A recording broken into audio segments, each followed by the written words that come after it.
Assalamu alaikum. Buenos dias. And good morning to everyone. My name is Karen Branch Brioso, and I work for the Fairfax County Public School System. My title is Family Engagement Representative for Region 2, which is this region and includes 45 schools. My job exists because when you as parents, when I as a parent, when everyone as a parent is involved in their child's academic lives, they do better in school. So that's why I'm here. That's why we have a presentation called Getting to Know Fairfax County Public Schools, because we are an enormous school system. Does anyone know how many students we serve in Fairfax County Public Schools? Anyone want to guess? 1,400, 1,300, more than 1,800. Any other guesses? 100,000. We're almost there. We have 186,000 plus students that we serve in Fairfax County Public Schools. And in fact, I checked the numbers this morning, and we're almost to 187,000 students. So we're an enormous school system. We have also a lot of resources, but it's kind of hard to get to know what's out there for parents and for students. So we do this presentation. So please feel free as we go along with each slide to ask questions, because that's what this is for. There are some that I'm going to run through quickly so that we can get through all the information, but please, if you have questions, ask them. That's what we're here for. As I said, we're more than 186,000 students. We're also a very challenging school system. We have almost 93% of our students graduate from high school on time. And that means they graduate within the 4 years in high school they've graduated. We also are part of the Washington Post every year does an entire nationwide look at how challenging the public schools in the nation are. And Fairfax County Public High Schools always end up in the top tier every single year. They've never missed yet. And that's because we challenge our students at all levels. If your child needs more challenging, even college level courses, we provide that for them. Our leader is Dr. Karen Garza. She's leaving in December, and her replacement will be Dr. Steve Lockhart in the interim while the 12-member school board seeks a new superintendent. Okay. Portrait of a graduate. This is what we hope we are educating our children to be. We want them to be good communicators.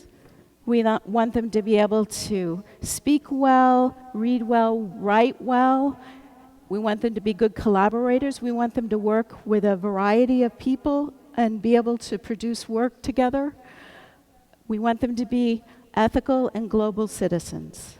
What better place than Fairfax County to create a child like this? Because just looking at this room, we are from all different places, different languages, and we want our children to be educated, to be able to get along and understand cultures and know how to navigate those cultures in the world. Creative and critical thinkers.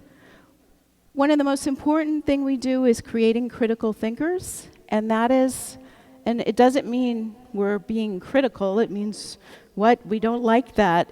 A critical thinker means somebody who thinks in depth. And so the way we try to promote that in Fairfax County Public Schools is we encourage our students to ask questions.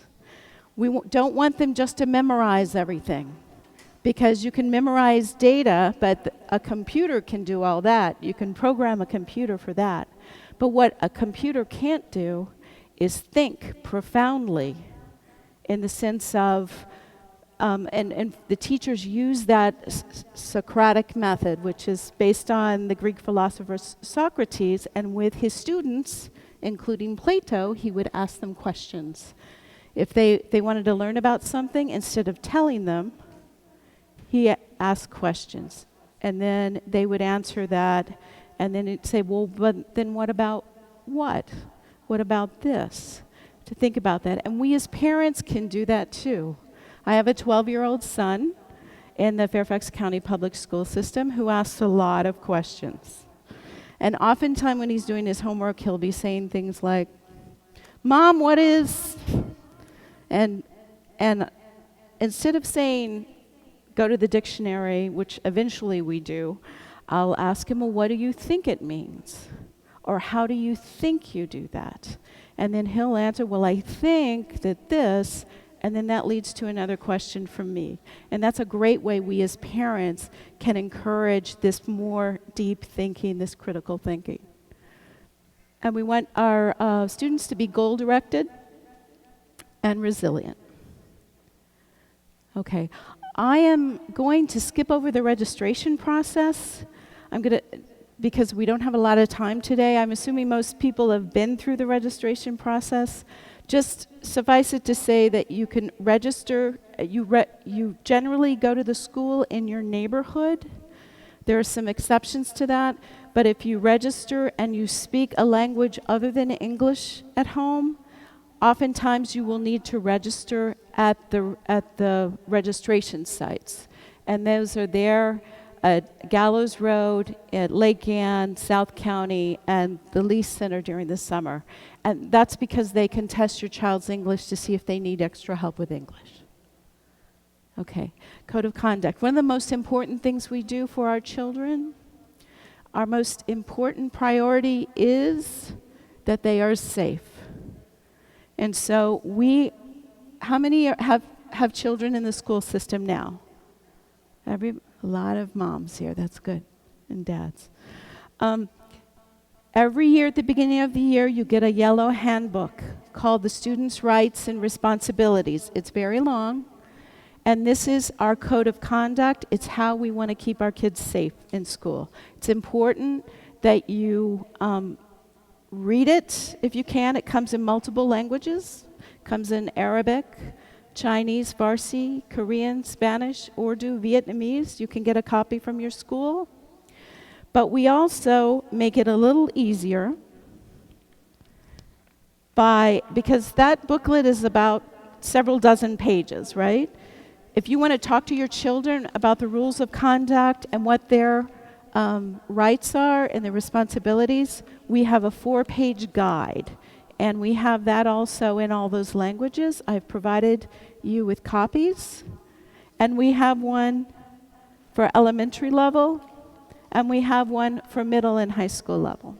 And these are a great way to sit down and talk with your children about their rights and responsibilities so we can keep them safe, because that's the way everybody can learn if they're in a safe environment. All right. This presentation goes from preschool to high school graduation. So we're going to start at the end with high school graduation. How many have students in high school right now? Oh, a lot. That's good. La escuela secundaria, that's great. Right now, these are the standards for graduating. You need 22 credits at a minimum that you earned during your high school years to get a diploma. That's the bare minimum. You can also get an advanced studies diploma. Remember I told you about how we like to challenge our students who need more challenge? Well, advanced studies requires, it's 26 credits. They take more math, more science. They also have to learn a foreign language. They have to take language. We also have international baccalaureate diplomas, and you all, this region is part of, or this particular pyramid, the Stewart Pyramid, is one of the schools that offers an international baccalaureate diploma. And that offers, in many cases, these are college-level courses that your children take. They must take more foreign language to get this diploma, and it's a much more rigorous diploma. We also have advanced placement in the other schools that don't offer IB diplomas. You can also take AP classes. Those are called advanced placement classes. Those are college level classes. They can take them in high school. And the best thing about it, as a mom who has been saving for college for my son since he was a baby, and we know how expensive college can be, it's free. They can earn college credit in high school if they take advanced placement or IB courses. And then there's an end of course exam, and if they earn a certain level on those courses, they can earn college credit. And each college, it depends on the college who accepts it, but it's a wonderful way to get free college credit before they even start. We also offer career and technical education in every high school. Do you all have this sheet? Do you have this sheet? ¿Tiene esa página? Okay. When you're in high school, you can take electives. Electives can be art, music, all sorts of different things, but it also can be career and technical education. And we have that in every high school in Fairfax County, but we also have 6 high schools that have academies with very specialized career and technical education. Chantilly Academy, Edison High School, Fairfax, Falls Church, Marshall, and West Potomac. And just because you do not live in the boundaries of one of those high schools, that doesn't mean your child can't take these classes. Your child, if they're interested in maybe they want to take Chinese classes at Marshall Academy, they can do that. They can, when they're selecting their courses each year, they can select that course. If you talk to your counselors, you can put in for that course. And if at least 5 children from your high school, your base high school, are attending that academy, they'll provide bus service for your child during the school day. But it's wonderful. It's everything from culinary arts to automotive mechanics to computer technology to medical careers, emergency medical technicians. They can learn and they can earn certificates while they're in high school. They get high school credit for it, but they can also get credit that will lead toward a career later on. All right. I talked about International Baccalaureate. I went up because you're in a pyramid that's an IB pyramid, Stewart High School. If your children are interested in this program, you're in luck, because in Glasgow Middle School, they have a middle years program, and at Stewart High School, they have the IB diploma program. And this all started in Geneva, in Switzerland, back in the 1960s. This program is based in an area that was very international. They knew a lot of the children who were growing up in Geneva were probably going to be living somewhere else when they were older and in their working lives. They were going to be living in Asia or Latin America or the Middle East or Africa or in the United States. And they wanted to create an educational program where all of these children would be able to navigate many different cultures respectfully. They could respect language, they could respect culture and religion, and they would be much more globally aware of how people live their lives and how to respect them. And the whole point of the IB education is to create a more peaceful world. So Stewart Pyramid offers that. In the middle years, from 6th to 10th grade, your child can work toward a middle years program certificate. That it's not required, but if you want them to, it's more rigorous. They have to start learning a second language. And then that leads in really well to the IB diploma in their high school years, in 11th and 12th. Student learning plan. We have, if you can take a look at this one. Now we're going to go to middle school. When your children enter middle school, they all start a student learning plan. And this is required by the state of Virginia, and the point of the student learning plan, which is created by the children themselves. It's not, we don't create it. It's based on the things they like to do, what they don't like to do. They fill out surveys, they create resumes, and the whole point of it is from this early on to start thinking, what do the classes I'm taking today have to do with the rest of my life, with the career I'm going to take? Now, we don't want a 6th grader at Glasgow Middle School to be deciding what they want to do for the rest of their lives. I mean, I knew when I was in 7th grade I wanted to be a journalist, and I ended up being a journalist for 20 plus years. But most kids don't, and that's perfectly fine because we change a lot from 6th grade to 12th grade and in college. So this is just a way for them to start focusing a little bit more on their classes and the importance of their classes. Because what do they get to do in middle and high school? They get to choose classes, right? What type of classes? Do I want an honors? Do I want an AP class? Do I want an IB class? Do I want to take art? Do I want to take anything? Computer technology? What do I want to take that I'm interested in? And this helps focus them. And this is an example of an 8th grade survey that they take. It's called a career cluster survey. The children answer all these questions about things they like to do most, and then the survey creates this for them. And it looks at 16 different career areas and what they might really enjoy and be really good at based on their likes and dislikes. And this student who took this would probably be really good as a teacher, because 94% of the questions this student answered said you'd be really good at education and training career. They probably wouldn't be very good in a transportation system. They probably wouldn't be happy as a bus driver or maybe an airplane pilot, or because it says 24%, they're all over here, honey. They're there. Ahí están. 24% of the questions said they'd probably be happy in a career related to transportation. So this is just a way to guide them.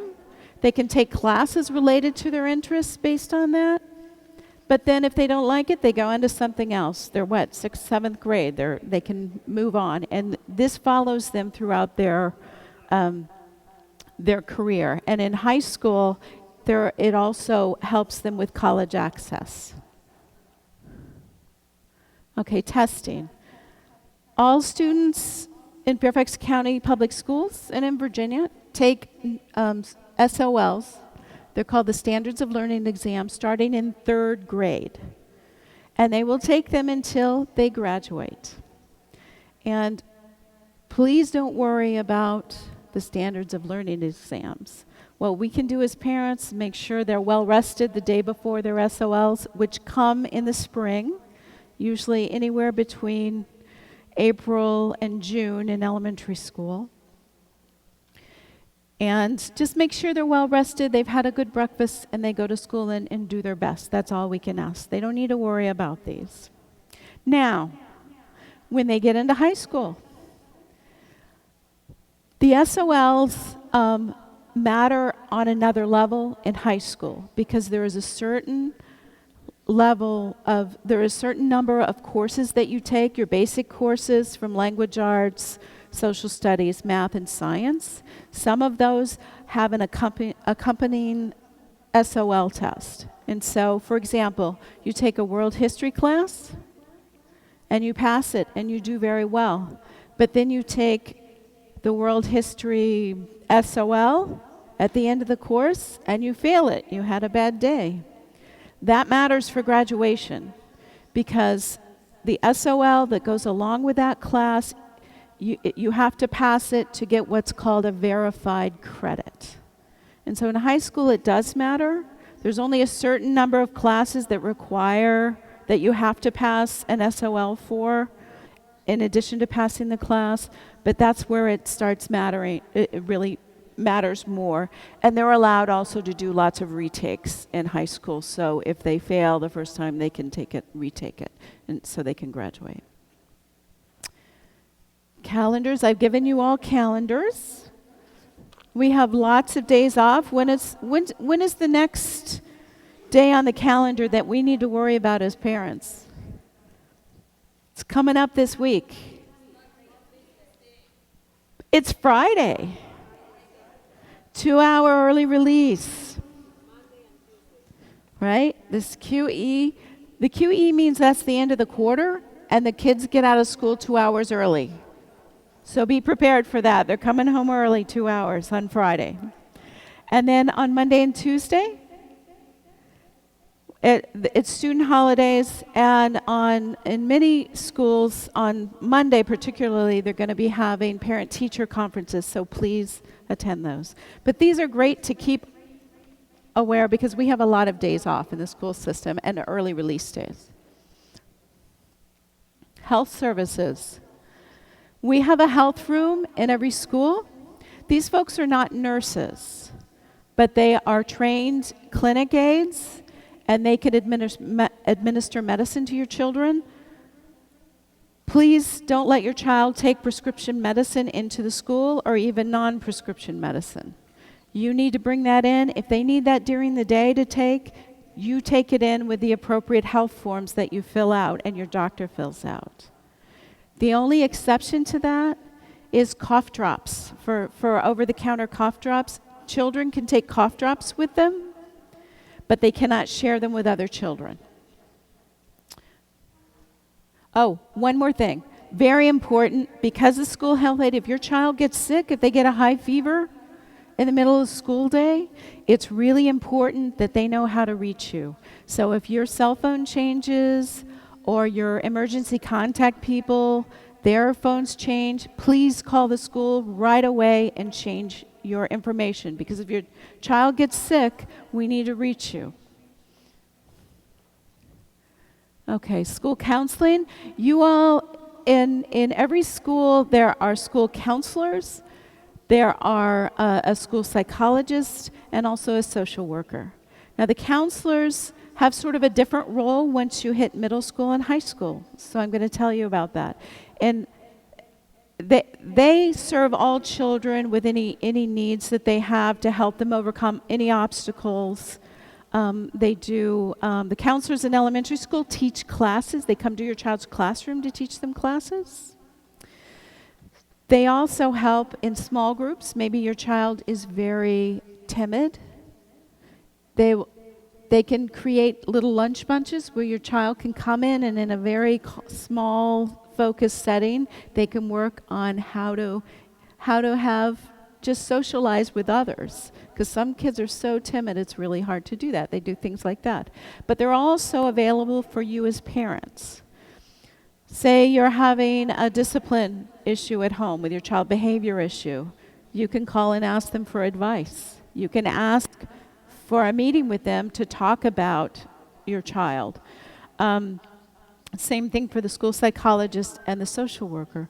However, they are counselors, but they are not long-term like family counselors. So they can meet with you on, if you have any issues that you want to ask about, can you recommend, you have some advice on what I can do with this, you can call them for that, you can meet with them. But for long-term counseling, they would know of people to refer you to. They don't do long-term family counseling in the schools. Okay, special education. I think probably most of the folks who are in the special education system or in the school system know that we have special education services for children who need that, who face obstacles. It can be anything from we have children who are blind or deaf. We have children who have processing disorders. They have trouble processing information. We have children with very severe attention deficit, hyperactivity disorder, can have a lot of trouble focusing. We have, if the condition is severe enough that it's affecting their ability to learn, we can help with that by having what's called an individualized education plan. And you as a parent are part of that team. It's called the IEP team. And they have a local screening. Sometimes parents can ask for it if you feel like your child needs that, or the school can ask you to come in for a local screening to see if they can do evaluations to see if your child needs extra help. And that extra help can come in many different forms. It can just be in the regular general classroom. Sometimes the special education teachers will be in the classroom helping with the children with special needs, or they also help with the general education kids. So they're there helping with the extra help that the kids need. If the need is severe, sometimes they pull the children out for a little bit of the day, and they have special education one-on-one or in small groups to help them overcome their obstacles. Did you know, however, that's in the school system, but before your child ever starts kindergarten, we also have special education services that we can provide for free even in your home if your child is facing a certain delay. Your pediatrician may take notice of something, or you may take notice that your child is not developing at the same rate as your older children. You can call this number at Dunloring Center, which is at Gallows Road and Idlewood, 703-204-6760. And you can ask for an appointment. If your child is 2 and 5 and they have not yet started school, you can ask for an evaluation. And they will evaluate your child for free to see if they have a problem that's going to get in the way of their education once they get into school. And if they do, you oftentimes can get free services at home. So that number is important to know long before your child starts school. Also at Dunloring Center, again, that's at Gallows Road and Idlewood Roads. That's where my office is too. We have a parent resource center. Who has heard of the Parent Resource Center? Anybody? It's a wonderful place. It's a big, comfy library, and it's for staff to use. It's also for you as parents to use. If your child, even if your child doesn't have special needs, but maybe there's a discipline issue or something that you want to talk to them about, you can go there. You can check out books in multiple languages, videos in multiple languages. The people who work at the Parent Resource Center are amazing people, and they're very kind and they're very knowledgeable, and if you ask them, they will take you straight to the resources that they have, or if not, they'll let you know where you can find it. And it works like any library. It's free. You just bring it back. They even have a deposit box even after hours. You can drop the books back there when you're done, but you as parents can go in and take advantage of that. I've included their phone number up there. Yes, ma'am. Well, that's the Parent Resource Center. Family and school partnerships. Yes, we aren't offering. My office is not offering parenting classes like those anymore. We do have a few that are still remain, but as of this year, because of budgets, we don't have them. However, I'm so glad you said that, because the Parent Resource Center, if you go online to our website, fcps.edu. If you're interested in any type of parent workshop, they offer amazing free parenting workshops. And it's not just for kids with special needs. You can go in and see their list of workshops, and you can attend, and they're always packed because they're so good and people know how helpful they are. So they do have a lot of workshops for children, for parents of children with special needs. So take advantage of that, but it's also for parents of all students as well. Okay, our school cafeteria. Yes, ma'am. See, the question was, if my child has dyslexia and I don't have transportation to take him to the place where they're providing the services for him, can they come to my home? Estás hablando de un muchacho debajo de la edad escolar. ¿De cuántos años? Ok, él está en la escuela.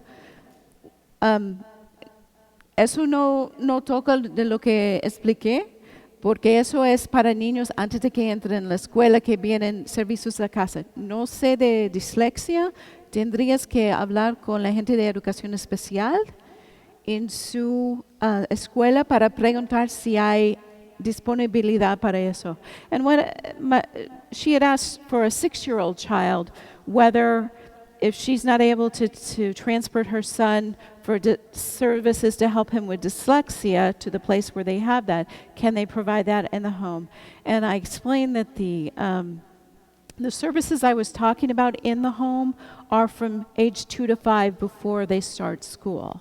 If you need help with other services, you need to go to your child's school, their special education department, and see what's out there for services like that. They would know. Okay, school lunch. Children can eat in the cafeteria. If your income is below a certain level, if you have low income, you can qualify so that your students can eat both free breakfast and free lunch at school. Every year in August, every parent in Fairfax County Public Schools gets a letter, and it's the application for free or reduced meals. Do you all remember seeing that letter? Okay. If you feel like your child is eligible, that you might qualify, fill it out. Fill it out as soon as you can, because if say your child was eligible last year, and if you didn't fill it out this year, then you lose that until you fill out a new form that shows you're eligible. Every single year you have to fill out that form for your children to remain eligible, because our circumstances change. Everything changes in people's lives every year. Jobs change, so it's important that you fill it out. And the letters are mailed out in August, so if you get it, fill it out, send it in if you think you're eligible. And then your children can get their meals for free if you are eligible for that. If not, you can pay for the meals.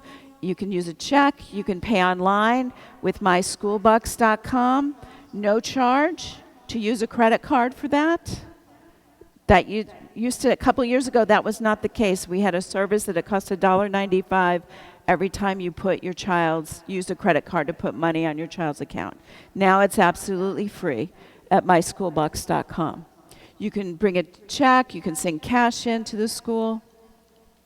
One of the most important, your child can also bring lunch from home if they don't want to eat in the cafeteria meal. One of the most important people in your school is your cafeteria manager. Did you know that if your child in elementary school, sometimes parents prefer to limit their child's meals to just the meal, which is then the entree, 2 vegetables, a vegetable and a fruit, and milk.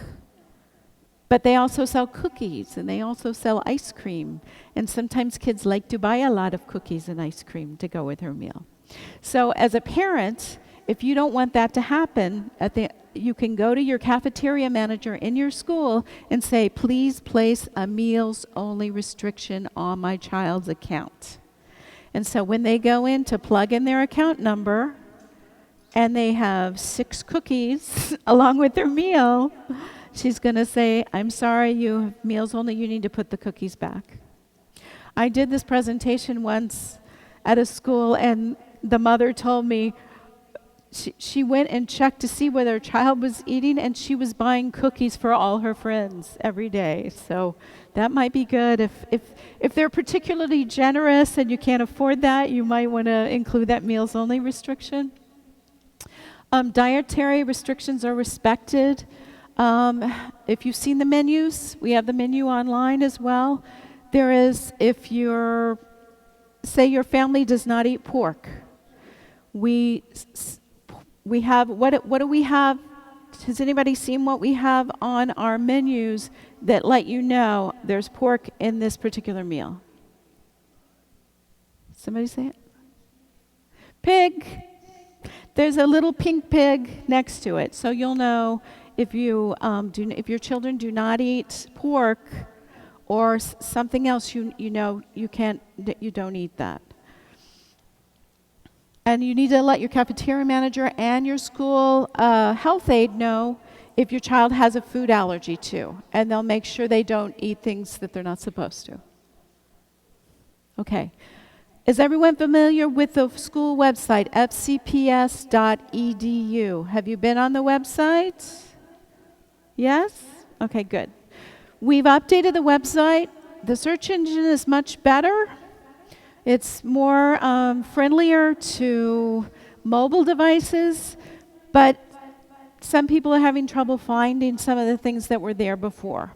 So we're doing our best, slowly rolling things out. We do have a language. If you speak another language than English and want to read a particular page in either Arabic, Chinese, Farsi, Korean, Spanish, Urdu, or Vietnamese, then you can go to the top of the page on the left-hand side, and there is a globe, and it says language. So if you click on language, you'll get a drop-down box. You can choose the language, and it will translate the page. I'm going to be honest with you about, because it's new, many of our pages are still machine translated, and they are not good translations. Some of them are, I've seen some of them in Spanish, but I've heard that some of them in Arabic are just awful. So I'm sorry if that's the case. I know that we have contracted with a company that eventually we hope to replace many of those pages with human translations. Has anyone used the translation on the new website? And have you seen what that's like? Okay. Okay. It's not Google. It's another service that we're using, but I found that some of the things that we do that are machine translated in Spanish generally are you can definitely get the gist. But I'm hearing in Arabic and in some other languages it's not, when there's different alphabets, it's just not as good. But many of our documents we do offer in multiple languages, so please talk to your schools to see if those are offered. Okay? We also have a channel, Cable Channel 21. We have a news hour in English. We also have Arabic, Korean, Spanish, and Vietnamese called In Other Words. Those are programs that you can see on Channel 21. Does anyone have a Twitter account? No? Yay. Okay, I'm going to follow you then after that, because I'm going to send out some pictures from here on Twitter. If you do, FCPS has a Twitter account, FCPS News, and also FCPS ES is the Spanish language Twitter account. We also have Facebook accounts in English and Spanish. Okay, there's a mobile app. Has anyone used the mobile app for FCPS? It's good. It has lots of good data that you can access, so I highly recommend it. I find it easier getting a phone number for a school on the mobile app than I often do in trying to find it elsewhere. So I would highly recommend it. You can also, on that mobile app, you can now see bus delays on there. There's a little clock. Click on it, and you can see if your child's bus is running late. Okay. Some of the most important things that we do as parents are attending parent-teacher conferences. How many folks have schools that have parent-teacher conferences coming up or have already had them? Just those? Any others? So important.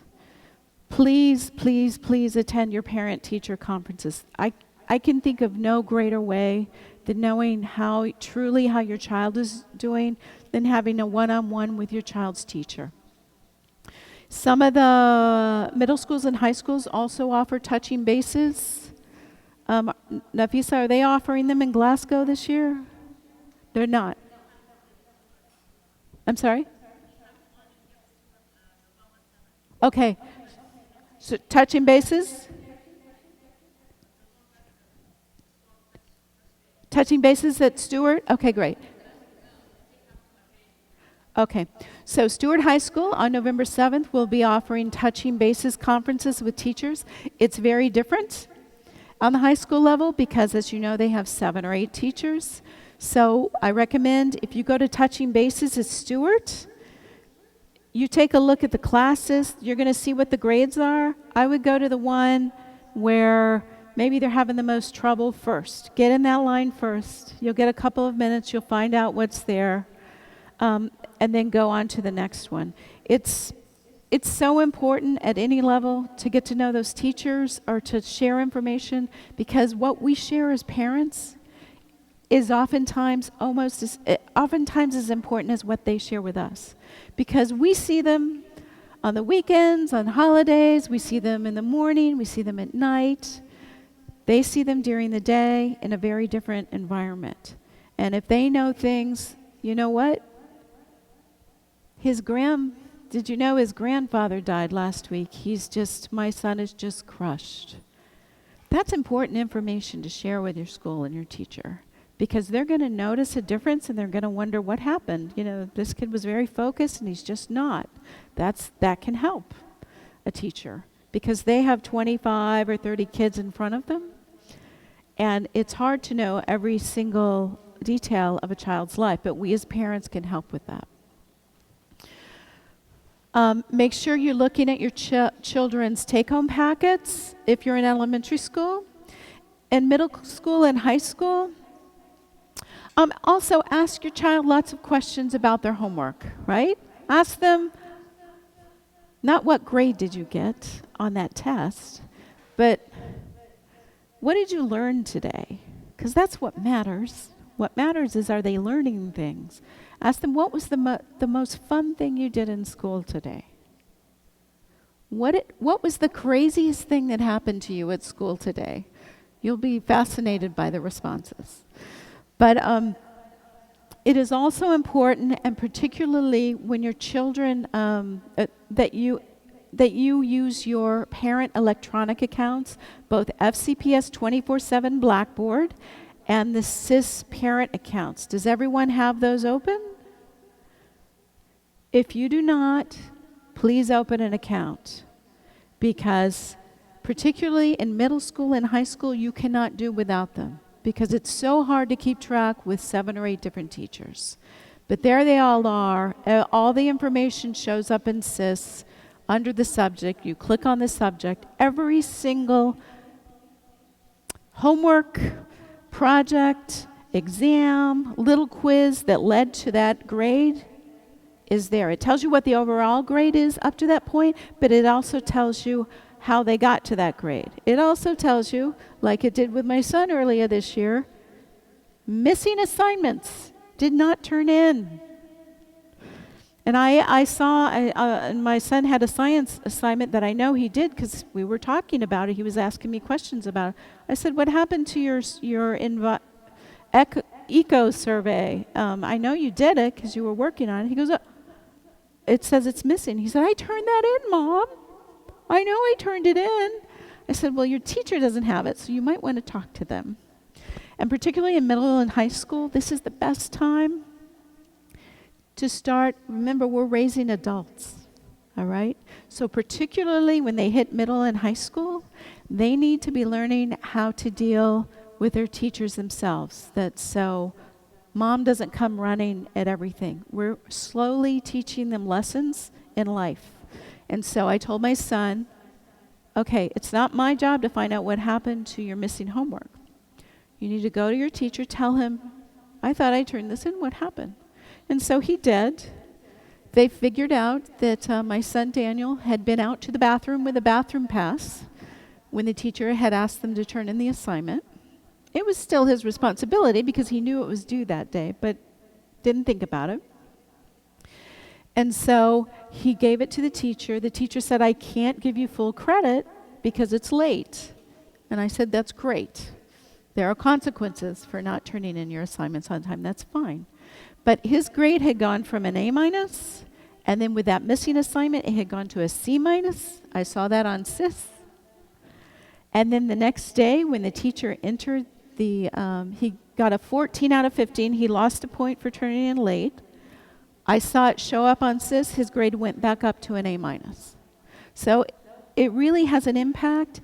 and look at everything that happened. He learned something to remember to turn in the assignment when it's due, but he also learned how to talk to his teacher about it without having mom come in. So we're sort of raising a little adult here. And then his grade went back up. So the SIS parent accounts are really important. They are only in English, but they are not difficult to read. So I really recommend you need an email address. So please, if you don't have an email address, please talk to family members who can help you and get one. You can put it on your phone even. There's an app for SIS. You can see it on your phone. Also, the 24/7 Blackboard accounts now use the same username and password that the SIS accounts use. Many teachers, and it depends, it's sort of hit and miss in elementary school. Some of my child's elementary school teachers used Blackboard a lot and posted assignments and information on there, so it was very helpful. But in middle school and high school, all his teachers post assignments. And they post tips for, here's what the test is going to be about. Make sure you study this. It's very helpful. So both accounts are very helpful. And the SIS accounts also tracks absences and tardies, which is great. You don't have to wait for that report card to show up to see, oh, my child was tardy 3 or 4 times. Or my child was, you should know about the absences, but the tardies you may not know about. But that SIS account will let you know in real time, because as soon as the school official, the teacher, the office enters that information that they're tardy or that they're absent or their grade, as soon as they enter that in the system, you can look on your app and there it is. It's real time. You get it when they get it. Okay. Meeting with your child's teachers. You can email your child's teachers or call them, use your parent liaisons. We'll talk about that in a little bit. You can also, maybe your school, maybe Glasgow doesn't have touching bases, but maybe you feel like you really need to talk to either one of your child's teachers or at middle school and high school level, the counselors. They become so much more important as your contact, as the parent contact, than in elementary school, because in elementary school, you're generally dealing with your child's teacher. There's one teacher you deal with.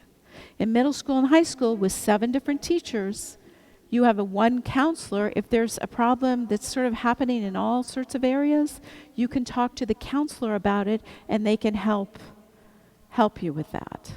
Okay, so the counselors are really important people to know at the middle school and high school level. If your child is having trouble in a lot of classes, you might want to ask the counselor to set up a parent-teacher conference with your child's teachers. And you can ask for that at any time of year. Okay, if you need an interpreter, you can get one. Give the school a little bit of time to find one. But you have a right to a parent-teacher conference anytime that you really feel a great need. Okay, and it's usually going to be before or after school or on a teacher work day, because obviously they're teaching during the day and we can't just pull them out of class for that. Okay, but you can ask for them. You don't have to wait for November parent-teacher conferences or touching bases. Okay, attendance, very important. If kids miss school, they're not learning, right? So there are a number of reasons. Who knows the reasons that are excused absences? What's an excused absence? Yes. Oh, is he sick? Correct. If your child is sick, please keep them home. If they have a fever, correct. Anything. Doctor's appointment, that's great. Yes, Ms. Nafisa, I know you know these answers. Yes. Correct. Religious holiday. There are many religious holidays that the children are, if there's not a student holiday on the day of the religious holiday, that's an excused absence. You just let the school know we have a religious holiday that we're going to be observing, they won't be in. Just let them know ahead of time. Okay, that's excused. Also a doctor's appointment. Try to make your doctor's appointment on all these early release afternoons or on the student holidays so they don't miss a lot of school. But if your child is gone for a doctor's visit, that is excused. Family vacations are not excused. So if your child leaves, so try to schedule their family vacations during school holidays, during the summer, during the winter break or spring break. We have a policy in the school system that if a child misses 15 straight days in school, if they miss it, we have to disenroll them from the school. And that's whether it was excused or unexcused, we have to take them off the rolls. And then when they're ready to come back, we get to go through that fun enrollment process again. Remember how fun registration was with all those papers? We get to do that again. So just remember, just try to do your best to schedule doctor's appointments, family holidays, family vacations on different times. If there is let me say one more thing. If there's a death in the family, that's also an excused absence if you're going to a funeral. Yes, ma'am. Okay, we need to, how am I doing at a time? Okay, so if your child is sick or they're going to be late, let the school know, call the attendance line. Okay, make sure you call them first, plenty of time. If they're sick in the middle, if you know at midnight they have a fever, they're not going to school the next day, those attendance lines are voicemail. You can leave it at midnight if you want. My child is not, they have 101 degree fever, they're going to stay home. Okay, you can do that. You don't even have to wait till the morning. Okay, every safety is so important to us. In our middle schools and high schools, we have a school resource officer. It's known as, it's school resource officer. These are Fairfax County police officers, and they have an office in our every middle and every high school in the system. Elementary school, we have, I think, 139, 140 elementary schools now. We do not have a police officer in each one of those in an office, but we have patrols that can be there at a moment's notice. Transportation. If your child lives more than a mile away from the elementary school, then they have right to bus service. But for middle and high school, it's 1.5 miles. Okay? So remember that when your kids get older, that they may end up having to be walkers if you're closer to that middle or high school. Okay. We have lots of after-school programs. I'm just going to tell you about one that I love. In middle school, we have an award-winning middle school after-school program. It's free, doesn't cost you anything, and it can be sports, it can be academics. Your child's the middle school teachers often stay late, and they can meet with them to help them with homework. You have homework help often in the library or a social homework club. My son loves photography. He's in a photography club. And the great thing about it is usually every single day of the week there is an after-school program available in middle school that's for free. But 3 days a week in every middle school there are late buses. So your child can attend the free after-school program that they choose, get help with homework, however they need it, and then they have transportation to take them home. Now, if your child is on those other 2 days, if they want to do a program, then you're going to have to find a way to get transportation for them later. But those 3 days a week, it's a wonderful time. Middle school is a tough age. They're sort of in that transition stage, becoming teenagers, almost teenagers. So they're not the little ones, but they're not the older ones. It's really a interesting developmental time for them. So sometimes they don't make the best choices if they're home alone after school. So it's wonderful to take advantage of a nice, safe, secure environment where they can get academic or sports, and it's a wonderful environment. I know my son loves photography club. So let them, and it's a way for them, they're getting to know who they are as individuals. Let them choose what they want to do. Okay? Free language services are available. We have translations available in Arabic for many school materials, Mandarin Chinese, Farsi, Korean, Spanish, Urdu, and Vietnamese. We also have far more interpreters than that and many other languages than that. So if you need an interpreter for a parent-teacher conference, or to meet with a counselor, or to meet with a principal or a special education teacher, you can ask for that. That's a free service that you have a right to. Please give the school time to find that, particularly in the more less used languages, because those folks are often, they're often in many places, and it's hard to find a day when they're available. But please take advantage of that. Your school will request it. So ask your school to request an interpreter if you need one. We have a parent information line. Did everybody get this card? There's some up here on the table if you want to pass them out. Thank you, Marcia. And these are great because, again, we have them in these are the top languages where people say they need language help: Arabic, Chinese, Farsi, Korean, Spanish, Urdu, Vietnamese, and now Amharic. That's our newer language we've had it the last 2 years. And the way these phone information lines work, they are not a live person answering, but it is a voicemail in the particular language. If you leave a message any time of day, you can leave it at 2 in the morning if you want, because it's a voicemail system.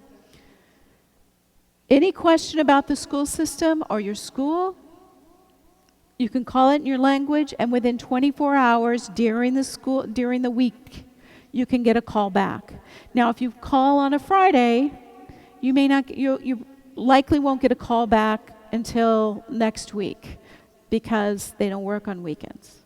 But they do work through the summer when a lot of school people are off. It's a wonderful resource to use, and I encourage you to use it if you're having trouble communicating with your school in English or in your native language. Please share these with your friends as well. Okay, this is my favorite slide. All right. Marcia, Nafisa, stand up, please. These are in this area.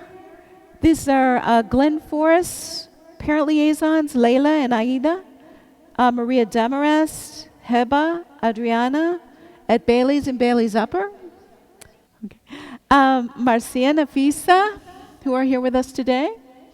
And at Stuart, Ines, Amal, and Sonia. Okay? These are all folks. Most parent liaisons all parent liaisons speak English.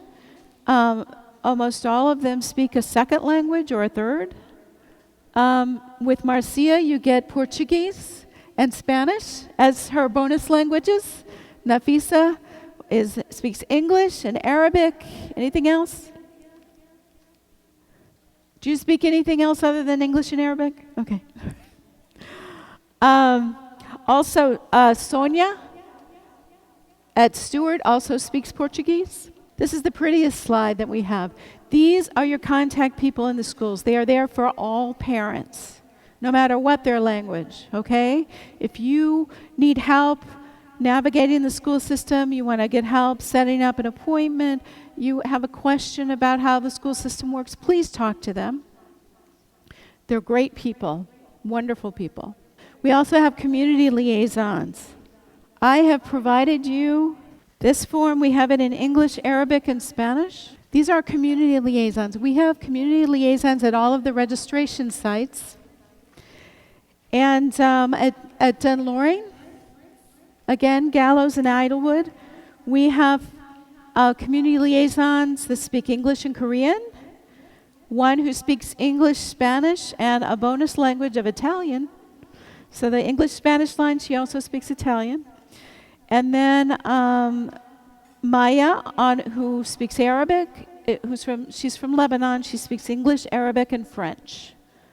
So any parent can call these lines and ask for, they're sort of our super liaisons, because not only do they know a lot about the school system, they also know a lot about the community.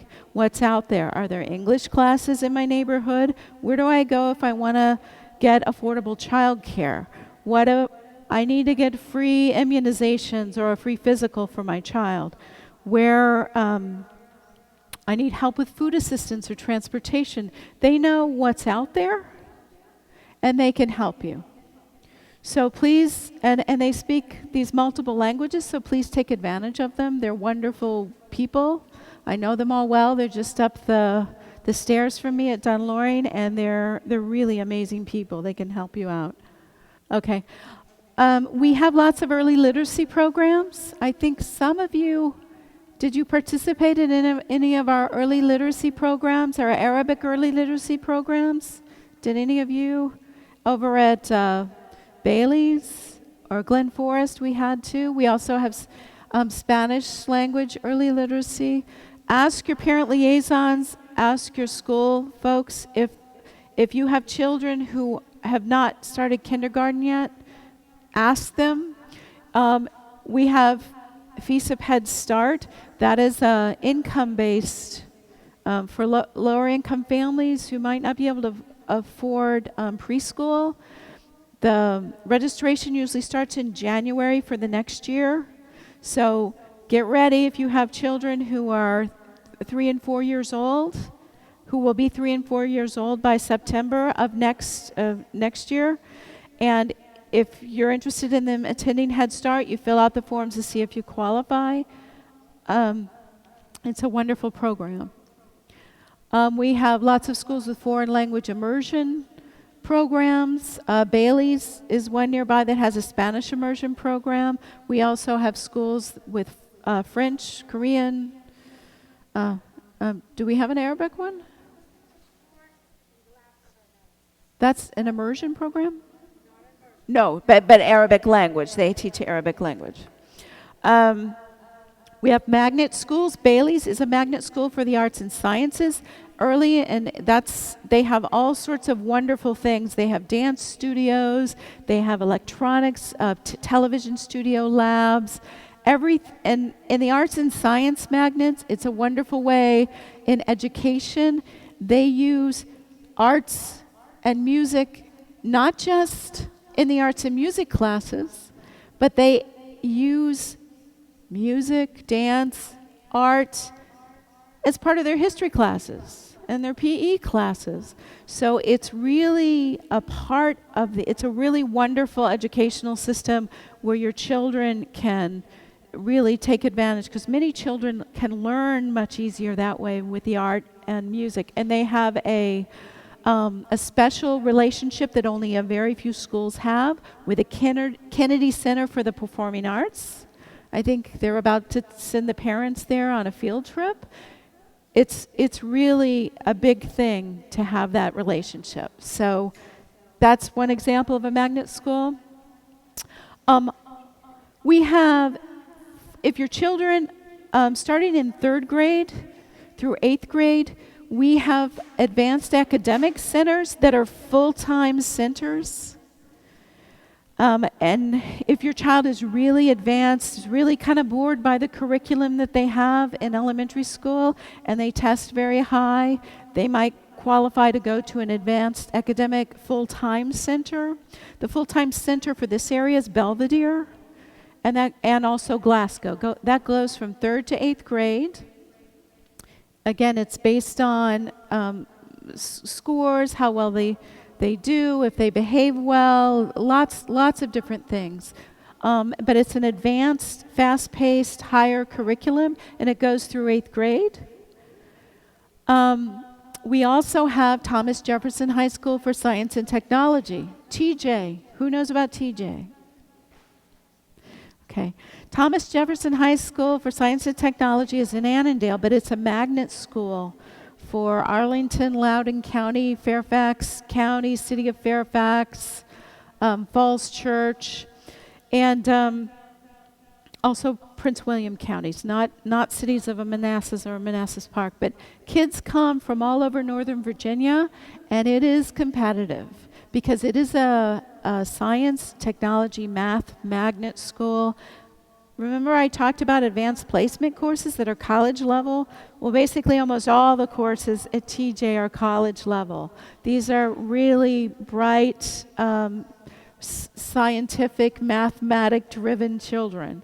And your child can apply to go to TJ in their 8th grade years. Like for next year, the deadline is already passed to get in their application. It was October 19th, I think. But every year, when your child is in 8th grade, they can apply. They have to have a 3.0 grade point average. They also have to be taking Algebra 1 by 8th grade. So if they're really good at math and science, if they love it, we don't want to push them into something that's not them. But if they really love math and science, you might think of having them apply to TJ. It is very competitive. About 3,000 kids apply for each freshman year, and about 480 get in. So a lot of really, really bright kids don't get in. All of our high schools offer high-level advanced placement IB courses, so it's not like you're lost if they don't get into TJ. There are many opportunities for them at many levels to get extra challenge. But it's something you might want to think about, again, if you have somebody who's really, a child in your family who's really, really into math and science. I'm going to skip over that. We also have classes for adults. We have adult and community education classes. I put the website there. You can take them. You pay for these classes, but they're not very expensive. And it's all different levels of classes. We also have a Fairfax Adult High School. If you do not have your high school degree, and I mean from any country, if you have a high school degree from another country, then this wouldn't apply to you. But if you do not have a high school degree, you can study at Fairfax High School. Up until 22, the classes are free. After 22, they're a nominal cost. The last time I checked, it was like $40 a class. But you can take as long as you want. You can take as long as you want to get your high school degree. We have people, 80-year-olds who are getting their high school degree. But if you're 18 on up, you can do that. Maybe your English isn't so great right now, though, and you can't take those high school classes yet. We have a free service for any age adult who does not have a high school degree and who does not speak English. We have a transitional ESOL high schools at 7 Fairfax County Public School sites: Annandale, Bryant, Falls Church, Robert E. Lee, Pemmott, Jeb Stewart, and South Lakes High School. Jeb is pretty new to this. They just started it like this last year. Most of these offer afternoon or evening classes for adults, and they are free. You need to commit to the time. It's usually 4 days a week. Pemmott Hills, by the way, offers in the morning. That's up in the Tysons area. But you can go to these classes, and their job is, you can earn some credits, but the main job of these transitional ESOL free classes for adults are to get your English up to a certain level so that you can go to Fairfax High School and join, and who is it? What's your name? You're Safa, and then you can join Safa as a student at Fairfax Adult High School. So, but that's the point of those, and they're free. So take advantage of them if you think you'd like to do that. I've included the web address there. 2 minutes, okay? Resources. We also have, for parents, obviously, technology is important. It's going to keep getting more important. If you need help with, if you need discounted or free computers, internet software, information on free Wi-Fi hotspots or computer clubhouses, access programs, we have a web address up there that talks about all the different programs that are out there to help you with that. I really encourage you, if you are not very technology savvy, if you don't have an email, please at least start with that step, because it's really going to help you as a parent to follow your child's academic process, and it's only going to help you too in the future. I'm done. Do we have any other questions about the school system? Yes, ma'am.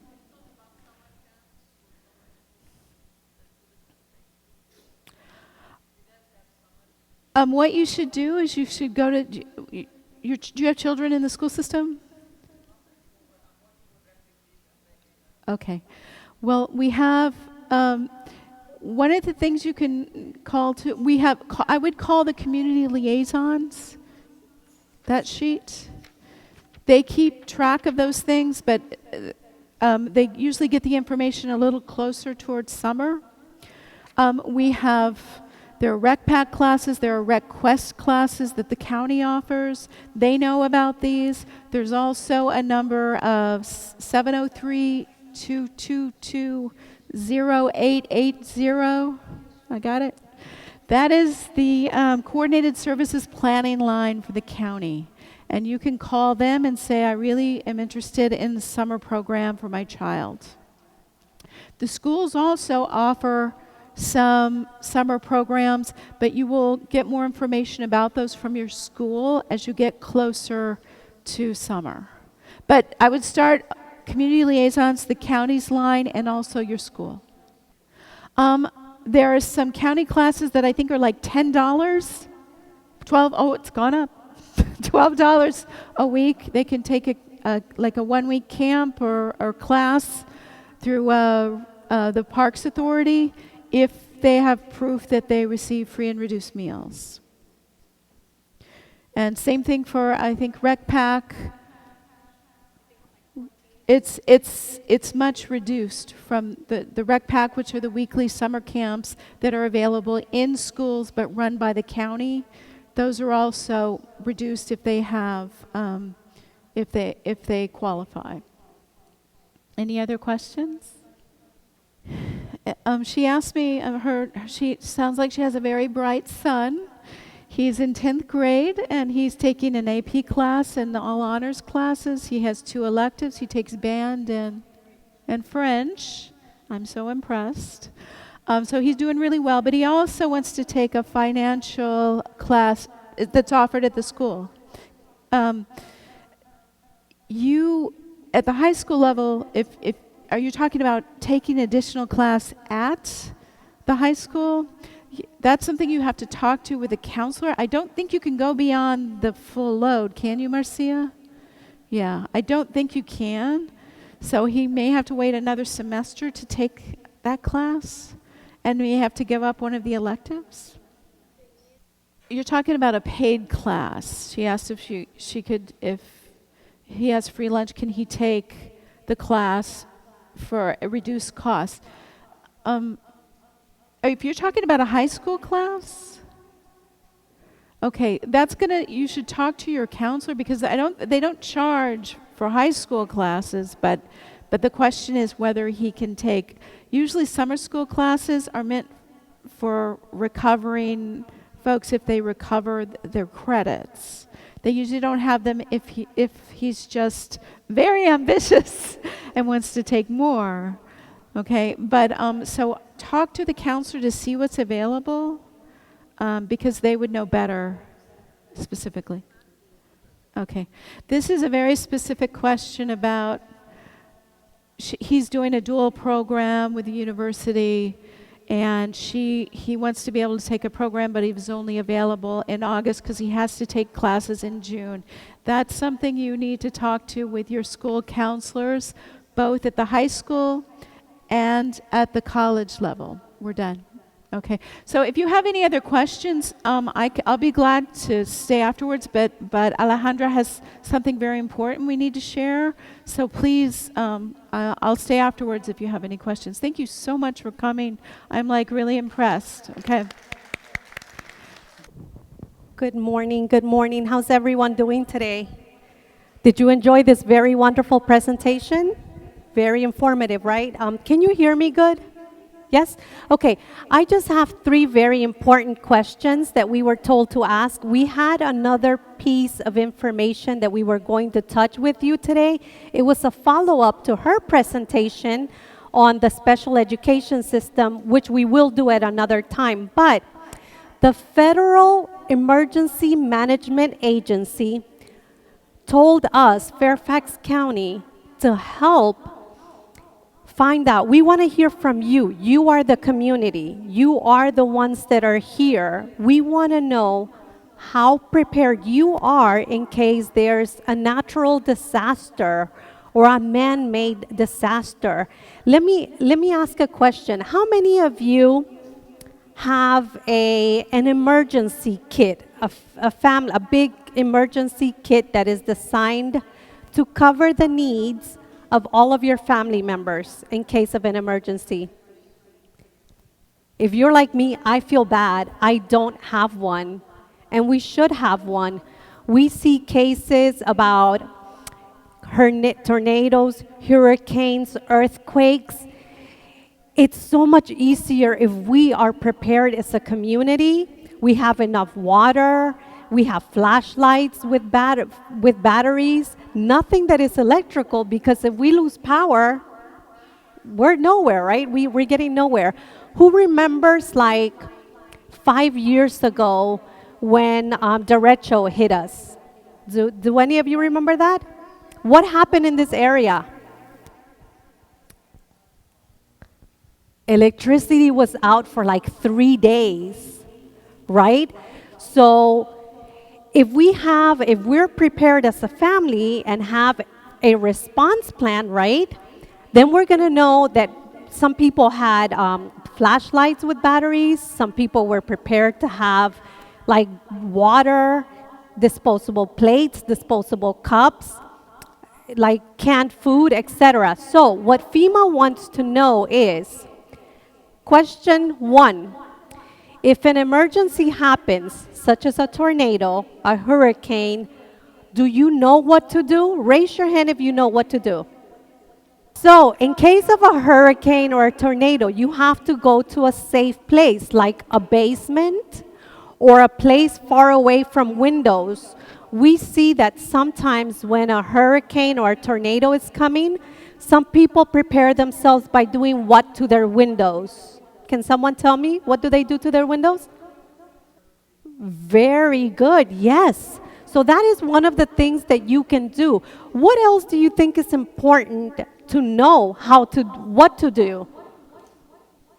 So if an emergency was to happen today or tomorrow, what are you going to do? Yes, wow, he's excellent. He knows that he has to have an emergency plan. And what do you think an emergency plan is? Anybody? Lights and water, yes. Also, how many, so for example, we know that, I don't know if it was a month ago, maybe a big fire that happened in Maryland, right? Sometimes when an emergency happens, your first reaction is we panic and we tend to like get out or what have you. Sadly, you're not going to be able to get to all of your loved ones, but our natural instinct tells us that we're going to seek the closest exit. We're going to look for the fastest way out. So, how many of you tell your children, son, daughter, if there's a fire or if there's some type of emergency, we're going to look for me, but if you can't reach me, you first have to your first instinct is to get out safely, right? If that happens, you're going to go to the tree that's right around the corner from our house, which is the safest place. So you have a meeting location where everybody meets at, so that you're like, oh, he made it out, she made it out, we're missing the dog, right? Or the cat, or what have you. But it's important for us to know where to meet, have a meeting location. Okay, so we already talked about the supplies that we need. We need batteries, we need water, we need blankets. Everything that is manual, nothing electric. It's important to have a radio with batteries, okay? There are some lamps that are you wind up or radios that don't require batteries, but you will have to take turns with the family winding up so that the flashlight works, or there are some that you can just keep pressing and it'll make the light go on. Okay, so the next question is, what is the best way for you and your family members to get information in case of an emergency? How do you get information? How do you find out what is going on? Radio? How else? The news, so the TV? How else do you get information? See your surroundings. Yeah, very good. Very, very good. Who remembers, I think like 5.5 years ago, again, when we had the earthquake here, I think it was like a 4 point something. What happened? Do you guys remember? The cell phones were not working. You couldn't call anyone. But there was one or two things that were working for people to communicate with each other. Do you know what that was? Facebook was working just fine. I couldn't call anyone on a cell phone because I didn't have reception, but I was able to text message to make sure that everyone that I cared for was okay, right? So when a big snowstorm comes, what is one of the most important things before a snowstorm comes, or really it should be done at any time? What's the most important thing to do with your cars ahead of time? That is important. So you have to make sure that the gears and everything works. But something else, what do you have to make sure? What? Yes, you have to have gas. Because guess what? Long time ago, I did this, not anymore, where I would ride around almost in empty, and I was like, oh, the gas is still not over yet. I can make it, right? But guess what? If you ride around on an almost empty gas tank at all times, what if they say, you know what, there's a big tornado or there's a big hurricane coming and we have to evacuate, and you have to evacuate like an hour away. Are you going to be able to get somewhere an hour away on an empty tank of gas? No, right? So it's important to make sure that we have that. So when an emergency happens, we already said some of you get your news on the TV, on the radio, social media, right? That's what we talked about. So another one of the questions that FEMA wants to know is, what information would you and members of your community, so any of you here, what information do you want to know to be ready for an emergency? What kind of information do you need or would you like to know about? Yes. Safety, how to stay safe. Yeah. How to evacuate, yes, what to do. Somebody give him a superstar. I think, were you like the best student in class? So, yes, it's very important. So you want to know about that. How many of you know what to include in an emergency kit? Flashlights, blankets, candles, water, dry food, canned food. Wow, he's a super student. Okay, so yes, the first aid kit. So it's important for you to have, and I'm glad you mentioned that. It's very, very, very important for you to always have. Let's say if you have a child that has asthma or a family member, yes. Yes, their inhaler needs to always be handy. You need to, we know that they have to take their inhaler to school with them, right? We also need to have maybe an extra one if you can. If you're diabetic or if you have high blood pressure, you need to have your medications handy. They also say, and I learned this, and if you go, please, who of you can see this here? Ready.gov. Can you see that? If you can write it down, please, please, we encourage you to go home and sit down with your child that can read, and go to that website. I think it has information in various languages, and it will show you a picture of what to include in your emergency kits, your first aid kits. It will teach you what to do. It'll give you a checklist of things to have in there. It will give you all sorts of wonderful information. It will give you information about shelters, places where you can go that are safe. It will, I mean, so many things. How to prepare a family emergency plan. And it's very, very important. So that's the kind of information that you would need to know. Now, again, it's ready.gov,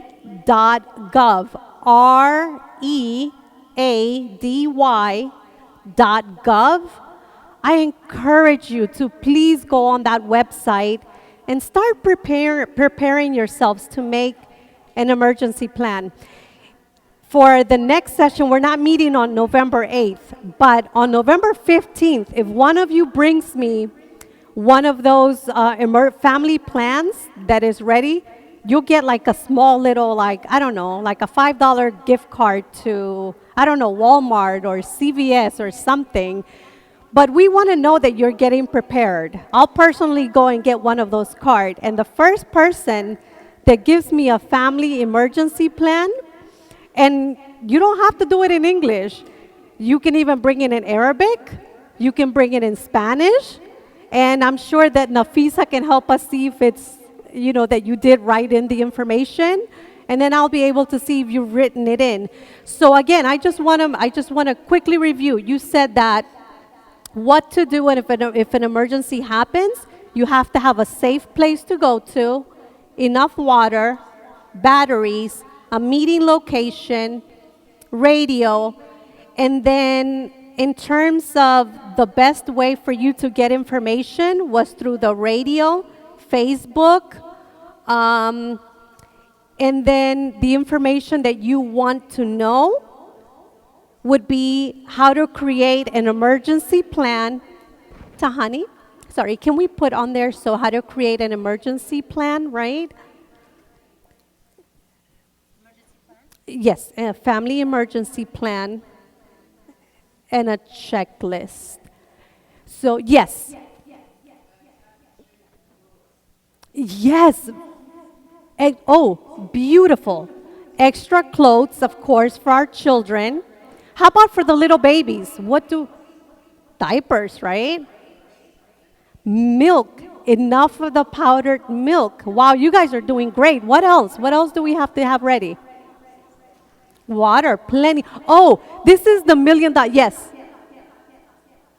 Oh, for your pets too. If you have pets, have food for them too, please. Now, this is the magic question. How much water are we supposed to have per person in case of an emergency? One? A little more than that per person, yes. 2? 3. The lady in blue, ding, ding, ding. They say you're supposed to have like 3 gallons of water, right? We normally don't drink that much water, but yeah, that's what they say.